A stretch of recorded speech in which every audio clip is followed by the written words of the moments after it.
Hello, everyone, and welcome to today's discussion on anti-racism and social work, moving from awareness to action. This event is a collaboration between the Manitoba College of Social Workers, the Canadian Association of Social Workers, and the City of Winnipeg. My name is Cynthia Soti, and I'll be moderating this session. We are happy to be co-hosting this webinar from Treaty 1 and Treaty 5 territories, and acknowledge the traditional land of the Anishinaabe, Cree, Oji-Cree, Dakota, and Dene peoples, and the homeland of the Métis Nation. We also welcome participants who are joining us from treaty territories across Canada. We acknowledge with respect the diverse histories and cultures of Indigenous peoples across the country in the spirit of reconciliation. It is now my pleasure to welcome Knowledge Keeper Clayton Sandy, a member of the Sioux Valley Dakota First Nation in southwestern Manitoba, to give us the opening prayer. Clayton is a respected elder, cultural advisor, and community activist who is committed to educating the next generation about Indigenous peoples. Thank you, Elder Sandy, for being with us today. Thank you. Can you hear me? Can you hear me? Yes, we can hear you. Okay, super. Thank you. Yeah, welcome everybody. It's a really important week for me. I was part of the planning committee for this first diversity week that the city's hosting, and it was quite an interesting 10-month process. A lot of ups and downs and curves, but we got here, and it's nice to see that people are getting active. I went for my walk this morning, and I went over to a different part of the city. I met a friend of mine, and it was nice to see some of our lawn signs up in some different lawns in the Wolseley area. So it was pleasing just to go through there and see some of our campaign signs about diversity and racism. So I'm really glad to be here. I've spent a lot of time, I guess, in my my life journey facing racism and dealing with it and moving forward with it. And I've often felt that if we live in the past, we stay in the past. And I've always been, I guess, a champion to try to make change and try to educate people. Yeah, I'm really glad to be here. I'd like to thank Barb and her organization for coming to join us with Diversity Week, and I'd like to thank all the people that are participating on this panel. So I'll make a prayer, then we can get started. Homitakiapi. Wakantaka takashalas here hemero ichaka homani wakantaka homakia wakantaka ushakamayino wakantaka. Creator, I thank you for another beautiful day of life. I thank you for bringing us here today. I ask that you watch over us. I ask that you guide us on this process. I ask that you help the people that are helping us move forward with this task of racism and creating new partnerships. It's always a hard road to travel all the time, and sometimes, many times, you feel like giving up, but we just keep on moving forward. I'm hoping that in the future that I'm not too sure if we'll see it in our lifetime, but maybe sometime further down we'll see no racism. But it's a long road, and I ask Creator to help us on this journey and help us with our families and our communities and our loved ones and our children, our grandchildren, so we can do the right thing. I thank Creator for this day. I thank Creator for everything that He has put in front of us. I thank Him for bringing us together today. Homitakiwas. Thank you. Thank you. Thank you, Elder Sandy, for your wise words and reflections. Thank you for taking time to be with us. I would now like to welcome Omar Abdullahi, City of Winnipeg's Community Development Coordinator, to give his remarks. Thank you, Cynthia. Just want to say, acknowledge Elder Clayton Sandy I think his wisdom, and I think that I didn't know Clayton before, but I met him through this process, and his commitment as to attend the steering committee. To yesterday, he was one of the human library at the city of Winnipeg to share his experience and his leadership, and he's there doing prayers, educating people about that, and I think that's really important. And I think that's why a lot of people who face racism wanted to do something about it, and really want to commend you, Clayton, for all your hard work and what you're doing to make sure that we have a city without racism. I want to share with you also that I think the mayor yesterday, Sunday, and he's launching of Anti-Racism Week, he quoted one of things that the wisdom that Clayton shared. He said that racism prevent us to grow as a people, as a city, and then I think that's a very important. That's a very important thing that we really need to know, that like when we don't really work through racism and do something about racism, it prevent us as a city, as a people, as a country to grow and become what we could be, which is a place that kind of brings everyone together and everyone has an opportunity to succeed. It's important to have a conversation, such conversation that we're having today. And I commend all of you, our panelist, moderator, and the College of Social Work for setting up something like this, and all of you who are attending around the country. Loretta Ross, the Manitoba Commissioner, Treaty Relationship Commissioner of Manitoba, I think share on Sunday in her lunch, she said that it's important that we set aside a time, a dedicated time, to learn, a dedicated time to learn and engage in dialogue and seek solution in addressing racism at individual level, but is also racism that is systematic. And I think that's what we're doing today. And that's really important to have that time that we set aside from our busy life to say that let's talk about this important issue. And so when I say thank you all of you. So I wanted to share with you some of them. You could see my slide, I think. Can everyone?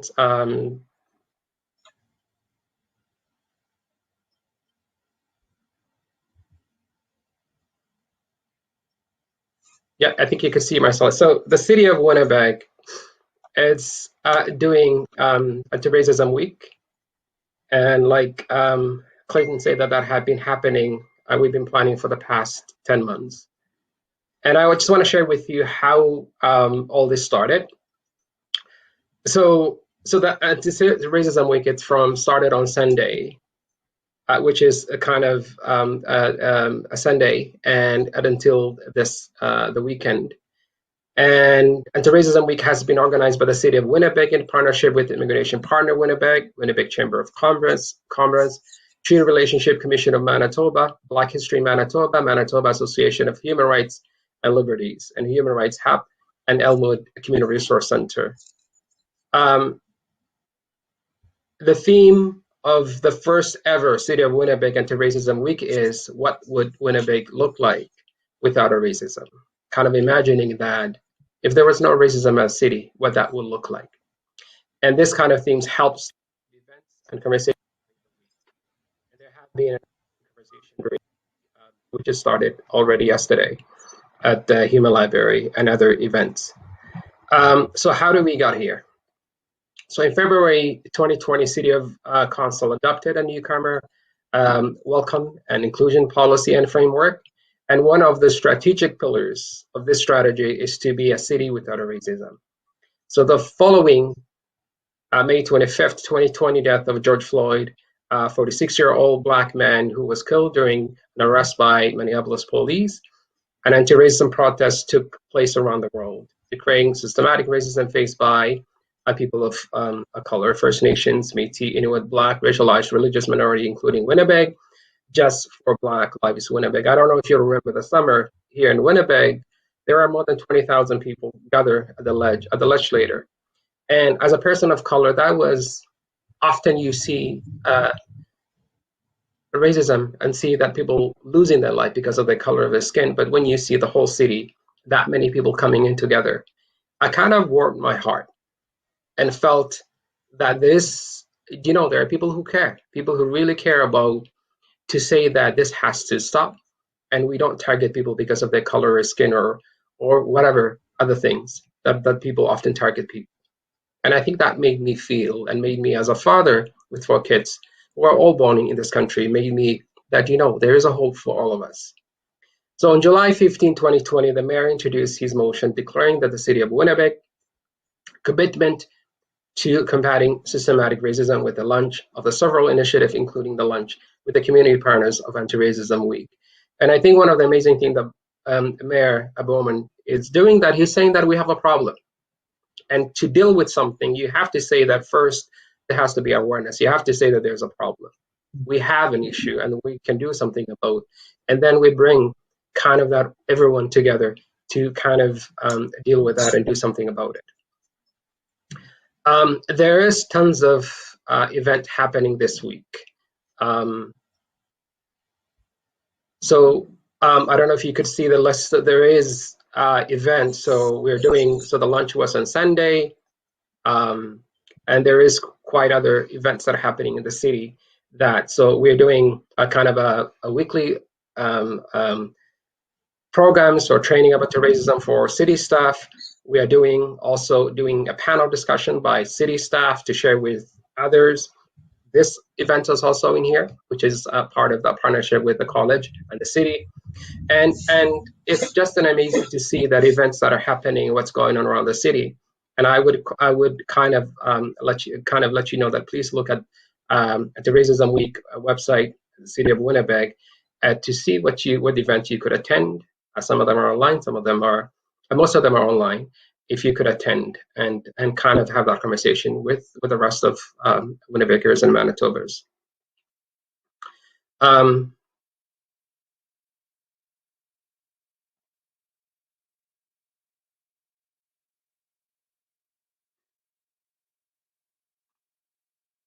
And I think that somebody put it in, I think, already a slide there. So Anti-Racism Week, there was also lawn signs that Clayton was speaking about. So there's 3 different ones. The first one, it says that we support a city without a racism. The next one, racism is not welcome here. And the last one, I want to live in a city without a racism. Like Clayton, I noticed driving the city that the signs are all popping around. There were about 2,500 signs. And you can get all of them from Winnipeg Library branch around the city, except the Cornish Library in River Heights during the work hours. And see what we could do. And so, to support that and, be an ally in that way to say that I want to live in a city without a racism. This is what the sign looked like.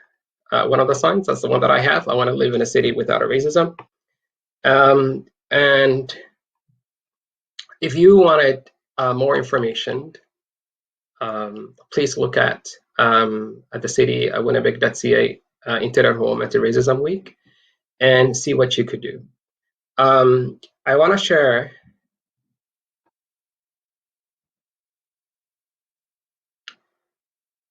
a thank you for listening, but I want to share a video.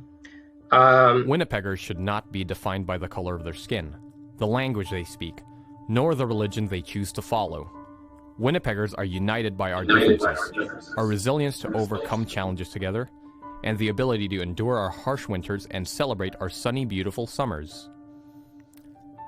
Winnipeggers show a willingness to help and invest in our communities, and to help our fellow neighbors in need. Look around and see the wonderful diversity our city has to offer. We embrace our diversity and know it makes our home a better place. We strive for inclusion rather than exclusion, but we have challenges to overcome. Back in 2015, Winnipeg was labeled the most racist city in Canada, and as Winnipeggers, we know that this isn't acceptable. We are making progress, but much still needs to be done. Our road to change lies with us, and our generation, who is more capable, more hopeful, more careful, and more caring. Qualities of which are crucial to reverse that stigma and generate a new headline: Winnipeg, the most inclusive city in Canada. Well, whenever I have heard the stigmas or still hear the stigmas around my personal ethnicity, I tend to, well, not all the time, but I believe in some of the stigmas, and it makes me feel less of a person. I think it has a negative impact on their upbringing, starting from when they're born until they're around their adolescent age where they're able to make their own choices. A safe place for me is with my friends and with my family. They always make me feel really loved, and it doesn't matter where you come from when you're with them. It's just a place that's full of love. My safe place where racism does not exist is where I call a place home or my community. There has also been a few after-school programs I've been to, and I feel safe around them because they're more accepting compared to normal places, and I was able to find my voice in those places. One of the biggest challenges, it's not the people, it's the idea. The idea of racism exists. I think racism is taught within. I don't think that somebody just wakes up one day and they're like, oh, I'm racist. I think it starts right from the household that they're in. I feel that we can eliminate racism the same way we've established racism. We've educated people on racism, but at the same time, we can educate people on not being racist. For example, we have to kind of teach a lot about racism in high schools or younger age in elementaries. So it should be kind of mandatory and having different rules in the city. But because there's more of us, I feel like the process is going to go by faster. It'll go by way faster if we all be an example.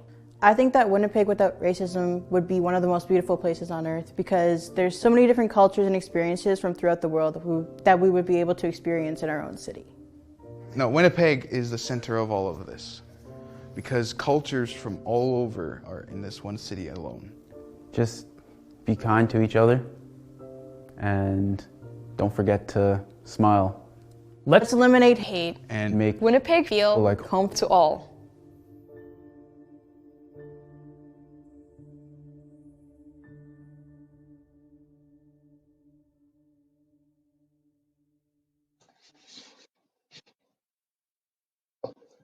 Thanks, Omar, for that useful background information. We have three panelists for this afternoon's event. We have Casey Kachma, Shirin Dineto, and Sherry Alexander. Shirin Dineto is the Director of Family Programs at Mosaic Newcomer Family Resource Network and has been a sessional instructor at the University of Manitoba. Shirin has worked in a range of fields, including Indigenous newcomer bridge building and anti-racism education. Casey Kachma is a graduate of the University of Manitoba's Northern Social Work Program.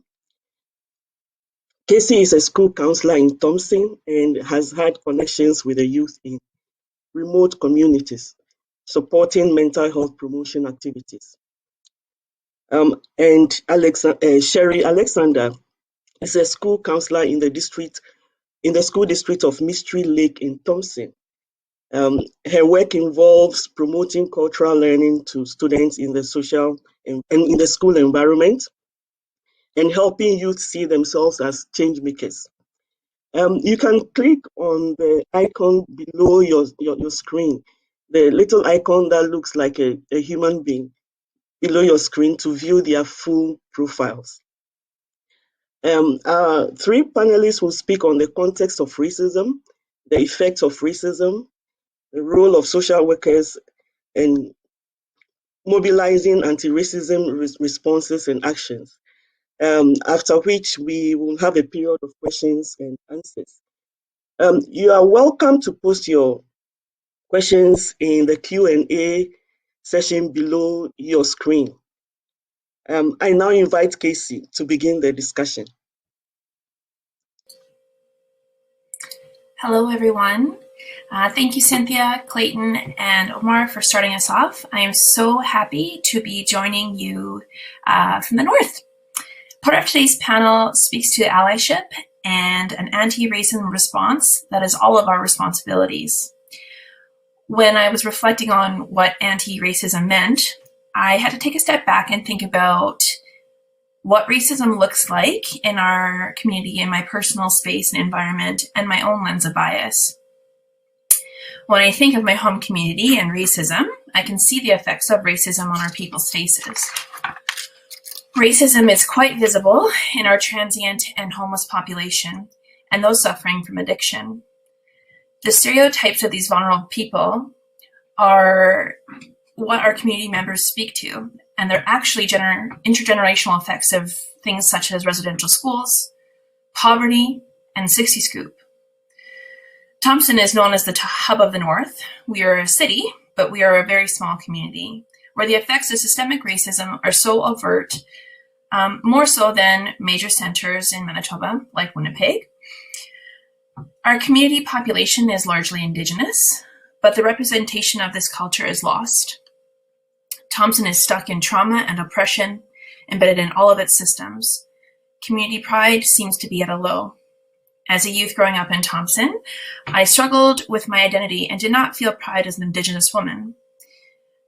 The representation and visibility of our Indigenous people in our community are stereotyped and labeled as things such as drunk, addict, gambler, troubled, homeless, things a young person I didn't want to be attached to.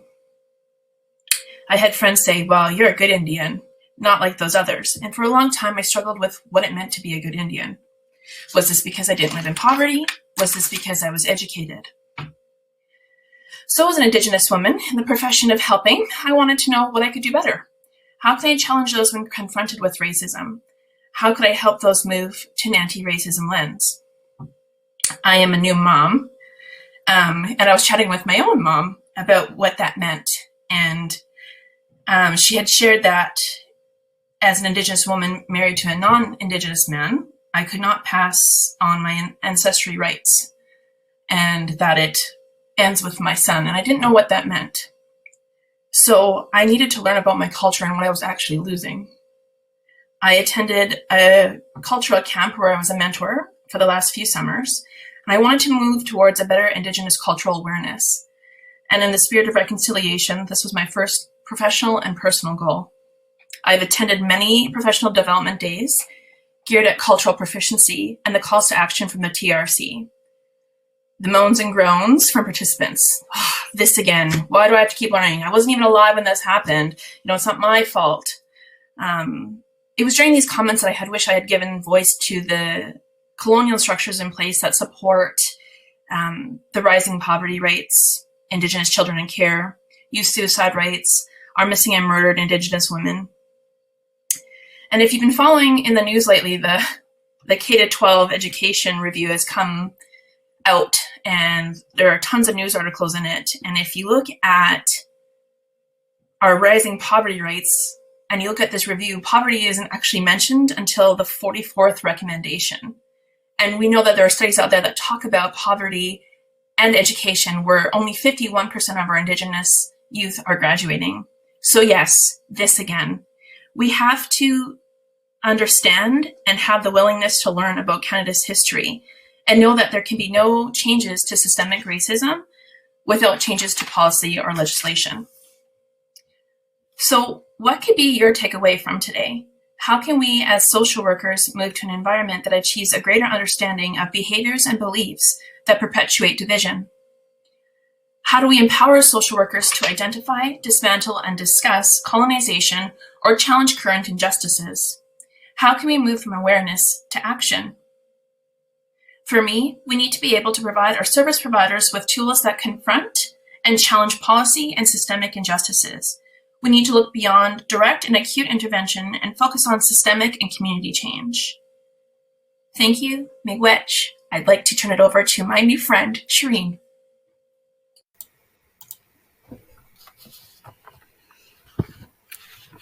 Thank you. Thank you, Casey. Powerful words. I work in the inner city of Winnipeg, and, for the past 20 years, I've really had the privilege of working with newcomer refugee families to Canada. And, in my experience, there are different lived realities that we have to shed light on and that we have to reconcile. So there is the Canada of hope, of a peaceful place free from war, one that welcomes you at the airport with smiles and hugs from total strangers, holding up their welcome signs, welcome to Canada. And this is the Canada that feeds the dreams of newcomers. There is also the Canada that results in oppression and marginalization because of racism. So from, microaggressions and implicit bias to overt name calling, othering, racial harassment, and violence. And is it real? Does it happen? Well, it happens every day. For example, Amira recently joyously reunited with her family in Canada after many years. And she was getting a ride to the grocery store with her son. And while stopped at a light, someone reached into her open window and grabbed her hijab, yelling a string of obscenities at her, telling her to go back where she came from and that she didn't belong here. Safa was similarly attacked at a bus shelter and had to shield her 3-year-old behind her until someone came to her rescue. Girls that I've worked with on a sports team were asked by a referee why they didn't shave their heads instead of covering their hair. So I know not everyone experiences this kind of in-your-face hatred. Some may never face it, but as social workers, we have to give voice to the experiences of racism. Some are seemingly small or big, but they fundamentally change the trajectory of BIPOC lives, BIPOC meaning Black, Indigenous, people of color, our lives. And, systemic or institutional racism, as Casey talked about, it's harder to see, but it's written into the very policies, the laws, the rules, and the norms that guide every experience in our lives. It's from, who gets pulled over by police to where you can live, to what kind of housing you'll be able to rent, to who plays sports on what teams. One example from my work, almost all refugee families start their very first day in Canada deeply in debt because of an outdated policy where the government loans them the money to get to Canada. It's called the transportation loan. So for a newcomer family with, of 5 or 6 people, it can be as high as $10,000. And this is a significant systemic barrier that entrenches families in poverty from day one. And amazingly, the repayment rates are really high. They're over 90%. But it's at the cost of buying food, buying clothes, children's extracurricular activities, or devices in the home. So there's no margin for the unexpected. When the pandemic hit, many newcomer families ran out of food quickly, lacked devices for school, English classes, lost their jobs. Within a few weeks into the pandemic, you could see the dire consequences of systemic inequities, playing out in refugee newcomer communities. And recently, confirmation of this bias was in the recent release of disaggregated data in Manitoba that showed that while 35% of the population are BIPOC, 51% of COVID cases in Manitoba were in our communities. So this is because of systemic racism, and I'm glad that Dr. Rusin, again, with a lot of systems advocacy, mentioned that BIPOC people tend to live in lower income neighborhoods, in overcrowded housing, and low wage occupations that place them at higher risk.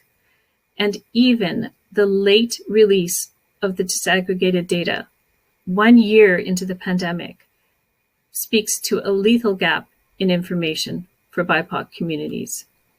So racism is pervasive, it's systemic. Our society and structures are based on deeply entrenched colonial systems, as Casey was speaking about. It's not easy to dismantle. The results and harms are many. So, for example, I've seen racialized newcomer youth having to learn a defensive posture, which I find really difficult to reconcile with a society that values equality. So, for example, during a soccer game, members of our team, racialized newcomer soccer team, experienced racist taunts on the field. So the referee did the right thing and called it out. But the coach got aggressive, the players got aggressive, the game got really rough. And after the game was over, the newcomer team kept their eyes down. They walked the long way around the soccer field to the parking lot to avoid the team of white players who had their bags down and were standing and staring aggressively at the newcomer team. So when I spoke to the coaches afterwards, all young Black men, they shrugged it off. They said, this happens to us all the time. And hey, we still won. And so I greatly appreciate that strength and that resiliency and courage. And I see it every day in my work. But then how do these youth and leaders, view themselves as worthy, as achievers, as contributors, as having a role to play in our society if they face this kind of oppressive racism on a daily basis? This is why in social work, we really can't ignore racism. It's too pervasive and has too deep an impact for any of us to pretend it doesn't exist. And how do we become anti-racist? Well, when I'm teaching in social work, we often show the TED Talk by Chimamanda Ngozi Adichie, The Danger of a Single Story, where she talks about, in the absence of information and connection and relationships, we fill in the gaps with stereotypes, assumptions and biases. And I think exposure and connection and self-education are really important. There are easily a million podcasts now addressing anti-racism, some wonderful ones, especially, since the murder of George Floyd and the rise of Black Lives Matter. More important, though, in my thinking, is being self-aware and being reflexive in our thinking.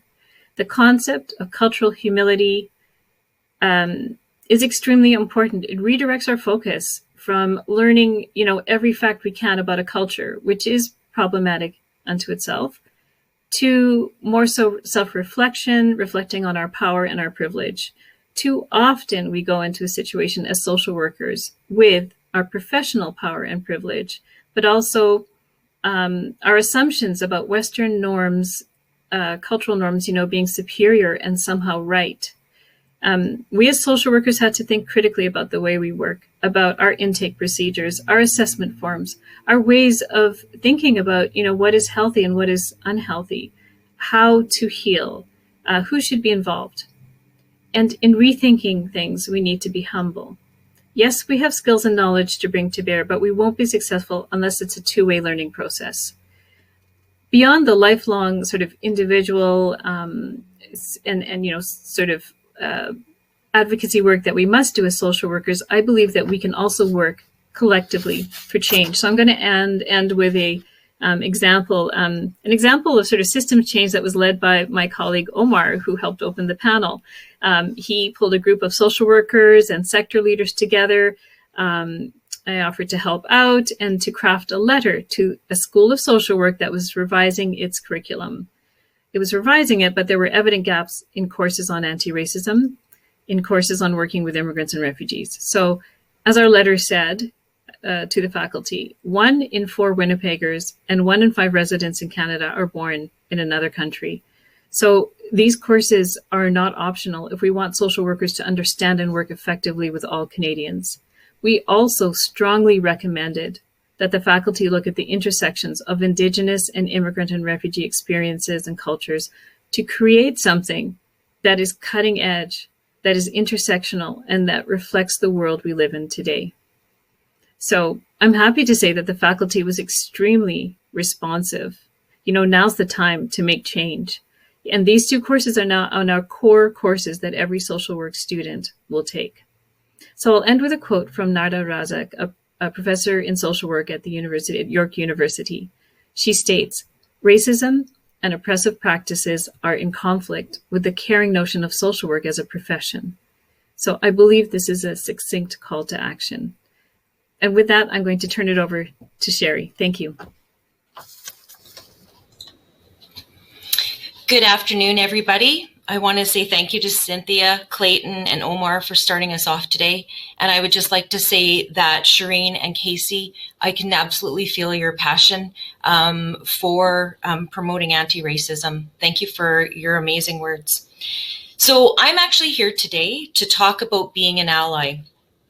Being an ally is really important because, as we've heard from the other panelists, we all need to talk about racism.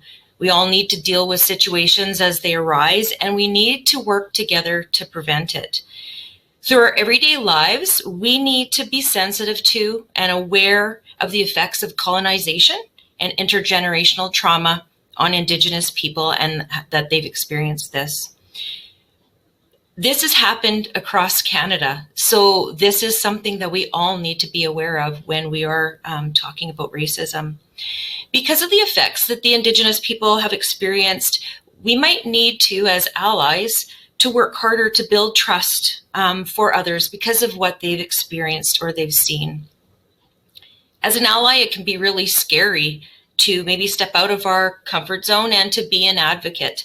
At times we might be worried about offending people, and maybe we might be worried about doing or saying something wrong or culturally insensitive. The important thing to realize is that we need to be culturally aware. We do not have to be culturally proficient. And you know what? It's okay to ask questions if you're unsure. We need to accept feelings of vulnerability and fear being an advocate. It's important to realize too that when people are experiencing racism, these are some of the feelings that they're experiencing too. So I think that we're all in this together. If we go into things with a kind heart, an open mind, humility, and good intentions, I think that a lot can be learned. And by going in with these intentions, I think it makes people more willing to talk about and have more difficult conversations. The conversations surrounding racism can be uncomfortable, but they're absolutely necessary. We need to have these conversations if we want to make change. When having the conversations, we need to listen. When someone explains culturally appropriate behavior or talks to us about what to do differently next time, these aren't suggestions. These are to help us so that we can build stronger communities and stronger alliances. We also need to take it upon ourselves to learn more about different cultures and not wait for people to come and teach us. We're not going to learn everything about every culture, but we need to learn enough that we can feel comfortable and have conversations with people. In our community of Thompson, I believe we're seeing a lot more racism both within cultures and between cultures. In the last 10 years or so, our community has become a lot more diverse, and unfortunately, I believe along with that has come more racism. If we were to explore or learn more about each other's cultures, I think that we would find that we have a lot more similarities than differences, and hopefully that could open up understanding for less racism. I work with youth every day, and I think it's important for them to use their voices when racism occurs, or if they hear racist remarks, or maybe they see actions that they want to challenge.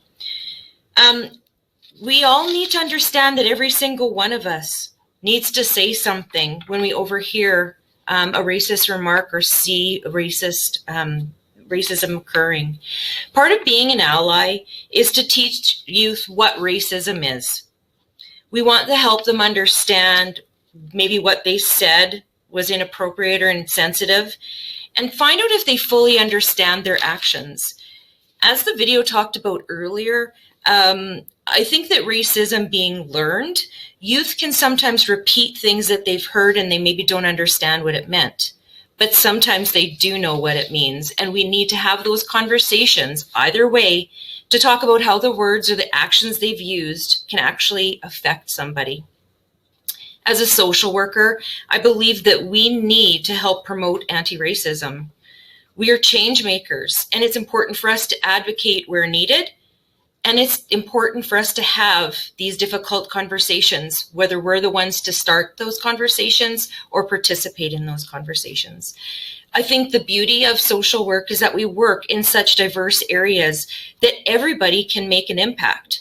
If we start in our place of work and we start looking at people and have them look at racism, we can start to educate them on why this needs to end. Sometimes being an advocate means walking beside someone so they're not alone. It might mean walking ahead of them until they have the strength to move up. And sometimes it means letting them fly when they're strong enough. I believe that social media plays a big role in anti-racism. We can debate that there is a lot of negatives around this, but I'm going to focus on the positives. I am seeing youth who are taking a stand when they see unacceptable behavior or comments made on social media. I see them making people accountable for their actions and words, and they don't allow people to say these things without repercussions. The youth in our community are starting to learn more about the Indigenous culture. And I'm hoping that with this, and I'm seeing it, is coming more of an understanding and less racism. The school that I work in has many classes involved in land-based learning. We have elders coming in and teaching our students. They're learning about Indigenous culture, whether it's their culture or not. We're talking about hard topics like murdered and missing Indigenous women and children, treaties, and residential schools. And even though these are hard topics, we are having strong and amazing conversations with youth about these. By talking about all this stuff and learning all this stuff, they're building an understanding of what change needs to happen and what their role is in it. Through this understanding, more youth are standing up for one another and telling people it's not acceptable to make racist comments. One of the amazing things I'm seeing is that these students are being encouraged to use their voice.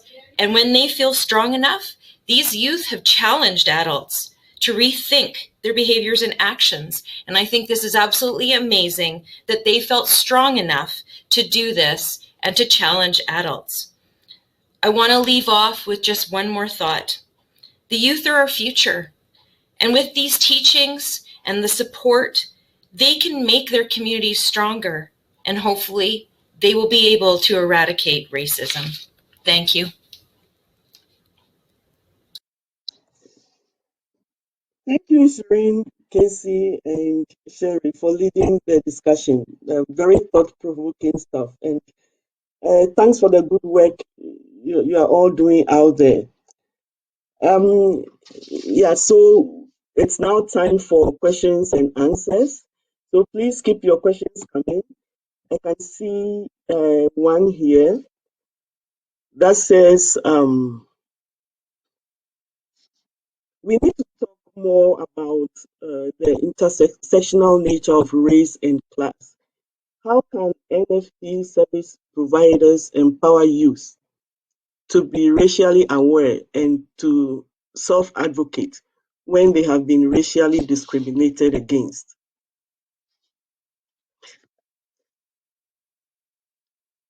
Casey, are you able to take that? Well, I can try. So just so I understand the question, let's turn my video back on here. There we are. You are wanting to know about how we can make someone feel heard in a situation where they may have been affected directly by a racist comment or racism. I think the first thing that we need to do is teach our youth how to speak up for themselves, how to give themselves a voice.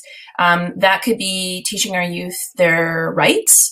That is a lesson that I incorporate in my practice at our elementary school all the time. Children aren't even aware that they have rights and what they look like. So I think that's a step in the right direction. The other thing I would like to do is how to ask those questions and how to safely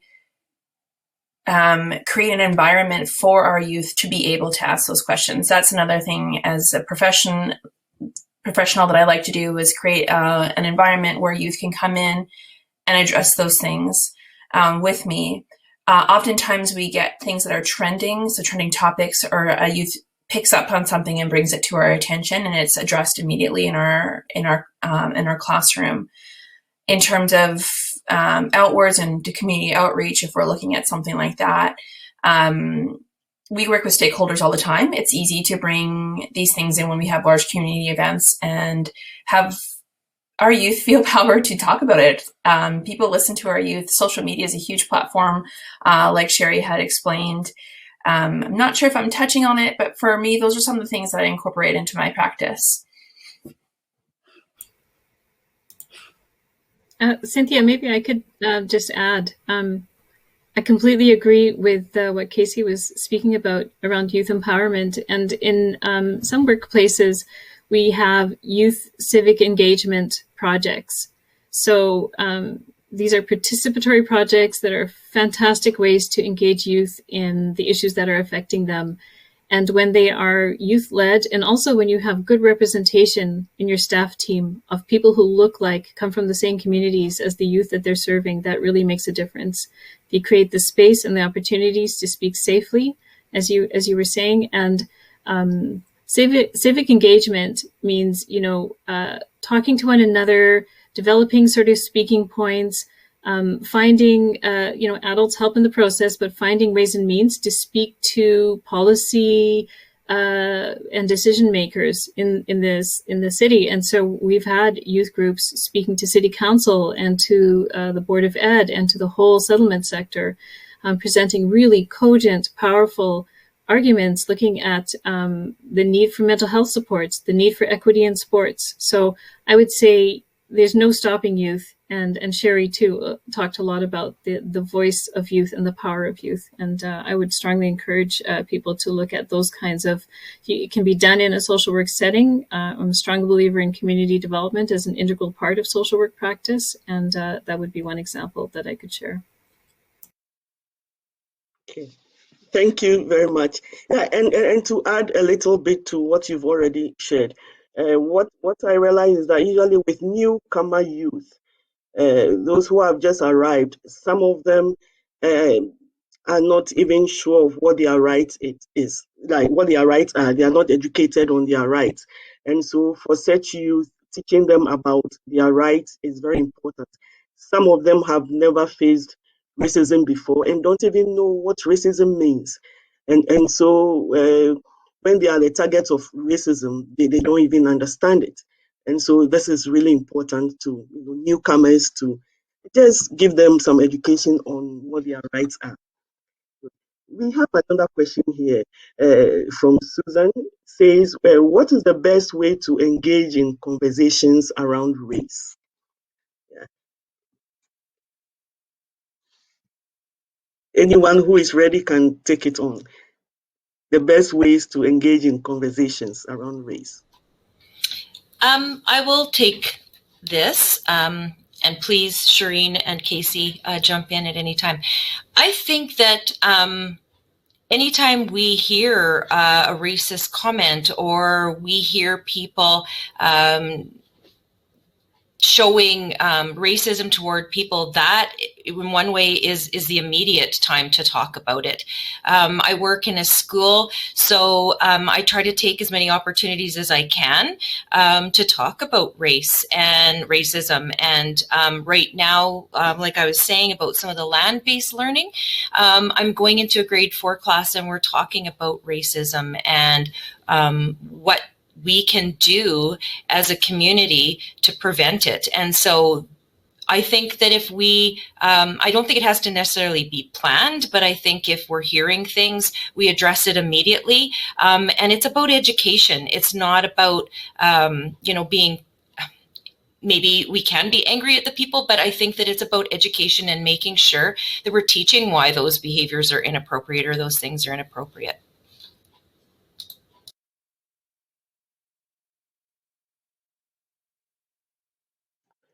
Then we have a question from Alex. He says, I'm wondering what the orientation to Indigenous culture and history is provided for newcomers upon arrival here. I have had some concerning conversations with recent newcomers and that seemed to echo the destructive views that perpetuate our Indigenous people, how our Indigenous people have been perceived. I hope that's clear. Sure. I think I could start to speak to that, but I would welcome everyone else from the panel. I think, in our sector, in settlement, we have this unique opportunity to work with people who are brand new to the country, and it really is a responsibility of ours. So looking at the TRC calls to action, numbers 93 and 94 focus specifically on newcomers and talk about starting that educational process as people are learning to become citizens, making sure that people are well aware of the rich cultural living cultures, vibrant cultures all around us, as well as the history and legacy of colonization and residential schools, the 60s scoop, and so on. there's a complete gap in people's knowledge. And in fact, there's a grapevine and word gets around, and it's always biased and prejudiced. Elder Sandy actually was at another event and spoke about the 90,000 Indigenous people living, working in all over our province that people are not looking at, and so newcomers do have a real gap in their knowledge and understanding. When we hold workshops and sessions, the receptiveness is quite incredible. I've had newcomers say, when we speak the treaty acknowledgement, the land acknowledgement, talk about how that really resonated, because ideas of land and displacement, the meaning of the land in your culture and community, very similar. There are many, many similarities, and I think newcomers that I've encountered, when they're provided with the opportunities, do start to change the way they're thinking. And I think that's an important role that we can play as social workers and in settlement. Okay, thank you. There's another question here from Belinda. Do you think racism connects to the climate crisis, that is global warming?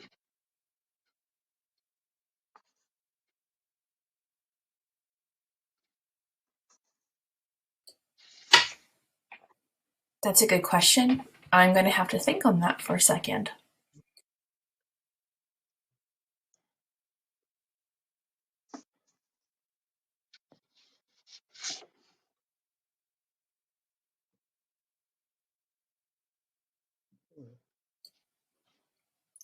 This might be a little far-fetched, but I happened to visit the Human Rights Museum, I want to say a summer or two ago, and they had talked about, again, it might be a reach, but accessibility and technology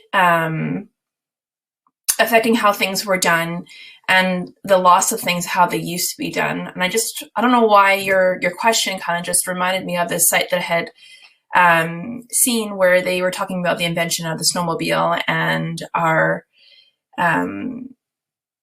persons living in our territories, and how it's can change the way that they hunt and trap, and moving from something that was more traditional and land-based to something that is now quick and accessible. And I think the development of these things do have an effect on the way that things used to be. So there's some loss there in that sense. I know it's not directly related to climate change, but I think when we look at things like climate change, we look at all the factors that that affect it, and things like the advancements in technology and cars and pollution, all those kinds of things. So it's a bit of a stretch, but that's my thoughts.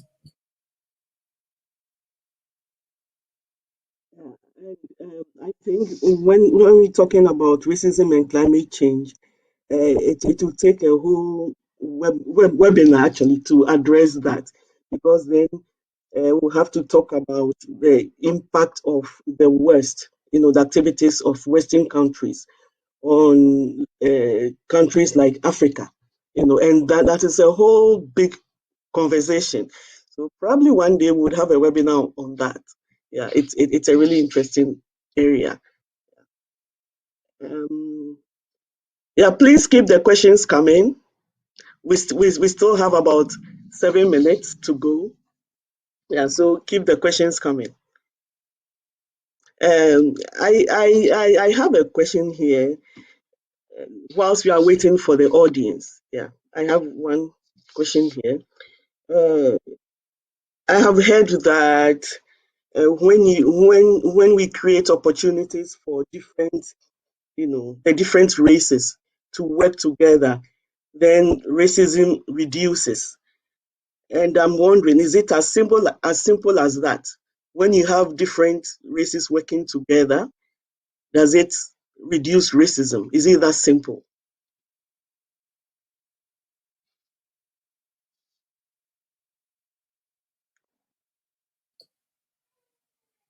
I think in a perfect world, it could be. I think what that kind of speaks to a little bit about what Sherry was talking about.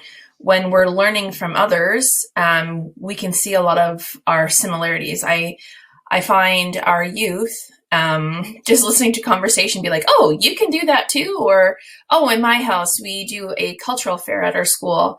And the pride on our youth's faces when they get to share those pieces of themselves and open those doors, I didn't hear a racist remark or stereotype that entire day. It was just, that's really neat.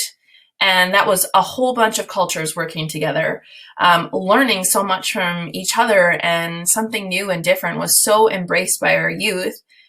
I would really like to hope that would happen for our adults who have a little bit more of that bias and those lenses that are a little bit more rose-colored than some of our youth. I was just going to add on to that with what Casey said. And I don't think it's that easy, but I'd love to get to a place where it is. I think what we need to do is spend a lot of time through education, talking about culture, everybody's culture, and sharing ideas with each other. And I think that the more we build on the education, the more we're going to build on the understanding. And with the understanding, hopefully that will start to eliminate the racism. I'm kind of feeling that a lot of the racism is happening because, again, what they have learned through their families or friends or whoever it might be, and also not knowing why particular cultures do certain things, right? And what that all involves. And so I think, I think that through education and talking about the different cultures, it'll build understanding, and hopefully we can go from there to eliminate it. Thank you. And Candace wants to know, how do you think the College of Social Work in Manitoba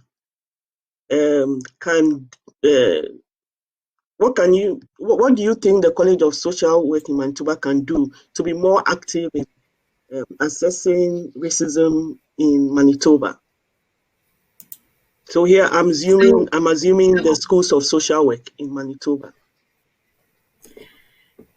So I just have a couple of thoughts on that, and maybe the others want to join in as well. But because, every sector needs to look at anti-racism and really support social workers and workplaces, the schools of social work and so on, to foster knowledge and understanding and tools to tackle racism.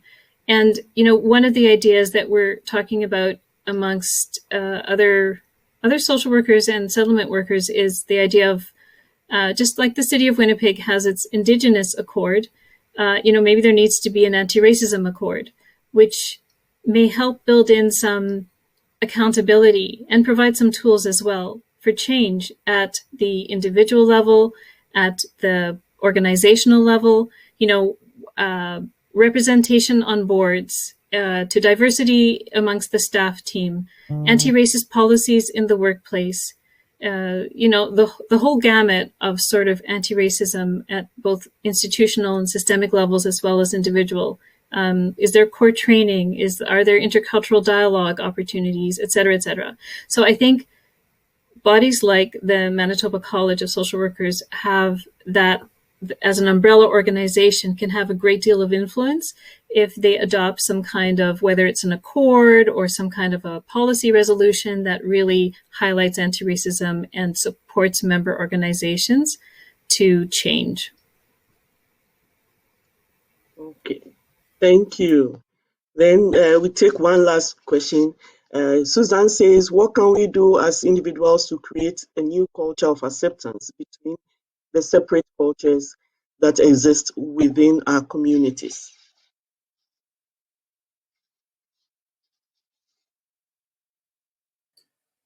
I can start here, maybe just build a conversation.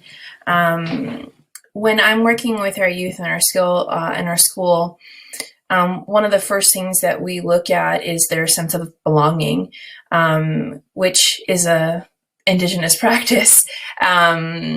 But you don't have to be Indigenous to follow this and to walk some of their beautiful ways of building acceptance.